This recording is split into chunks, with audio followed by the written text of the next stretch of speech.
अजित पवार विमान दुर्घटना प्रकरणात झिरो FIR। बंगळुरूमध्ये बारामती विमान दुर्घटने प्रकरणी झिरो FIR दाखल झाल्यात।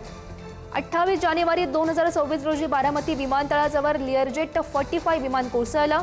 मृतांमध्ये पायलट, एअरलाइन्स कर्मचारी आणि पोलीस अधिकाऱ्यांचा समावेश होता।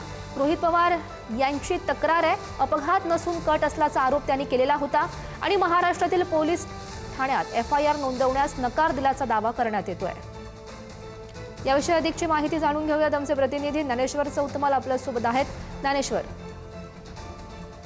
आता या घडीची सगळ्यात मोठी बातमी म्हणावी लागेल, कारण रोहित पवार यांनी महाराष्ट्रात वेगवेगळ्या ठिकाणी अजित पवारांच्या अपघात प्रकरणासाठी प्रयत्न केले, ज्यामध्ये त्यांनी मुंबईत किंवा बारामतीत आपण कशा पद्धतीनं पोलीस ठाण्यामध्ये जाऊन गुन्हा दाखल होण्यासाठी प्रयत्न केल्याचं पाहिलं। त्यांना सत्तेत असताना सुद्धा स्मरणपत्र द्यावं लागतं, म्हणजे हे हास्यास्पद आणि दुर्दैवी गोष्ट असंच आपल्याला म्हणावं लागेल। परंतु तुमच्या कुटुंबामधनं देखील जय पवार हे पुढे येऊन पत्रकार परिषद घेणार होते। खरं तर त्यांची पत्रकार परिषद अद्यापही झालेली नाही। खरं तर दोन आठवड्यापूर्वी त्यांची पत्रकार परिषद होणार होती। कोणाचा दबाव आहे असा की जय पवार हे पत्रकार परिषद घेत नाहीये? सुनील तटकरेंचा, प्रफुल्ल पटेलांचाच दबाव त्या ठिकाणी असेल। माझ्याकडे बरेच पुरावे तिथे आलेले आहेत, पण जय पवार हे पत्रकार परिषद घेणार आपल्या वडिलांना न्याय देण्यासाठी। त्यांच्या पक्षाच्या कार्यकर्त्याचा ज्या नेत्यावर विश्वास होता त्या नेत्याला देण्यासाठी जय पवार जर प्रयत्न करत असेल, याच्या आधी सुद्धा त्यांनी प्रयत्न केला होता, त्याचं स्वागतच खऱ्या अर्थाने आपण केलं पाहिजे। त्याची प्रेस कॉन्फरन्स होत नाही तोपर्यंत माझ्याकडे जे काही पुरावे आहेत ती प्रेस कॉन्फरन्स मी तिथे घेणार नाही, कारण त्याची प्रेस कॉन्फरन्स झाली, त्यात जर काही गोष्टी राहिल्या असतील त्याच मी पुढच्या प्रेस कॉन्फरन्समध्ये घेणार आहे। पण गेल्या आठवड्यात होणारी प्रेस कॉन्फरन्स आजपर्यंत का नाही झाली हे मला तरी सांगता येणार नाही। पण सुनील तटकरे आणि प्रफुल्ल पटेल नाहीतर सत्तेतले काही भाजपचे नेते त्यांना करू नका असं म्हणत आहेत का काय, असाही प्रश्न आम्हाला निर्माण व्हायला लागलाय।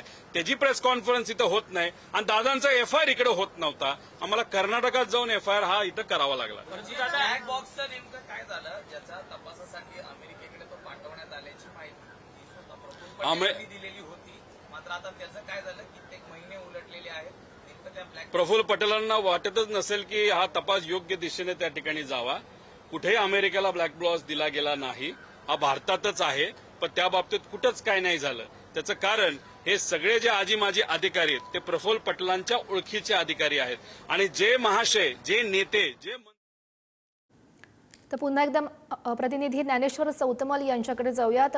ज्ञानेश्वर, आपण बघतोय रोहित पवार यांनी आरोप केलेले होते, अनेक FIR सुद्धा त्यांनी FIR नोंदवण्यास नकार दिल्याचा दावा सुद्धा त्यांच्याकडून केला जातोय।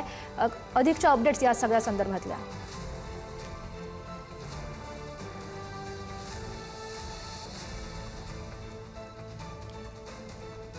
ज्ञानेश्वर, माझा आवाज येतोय?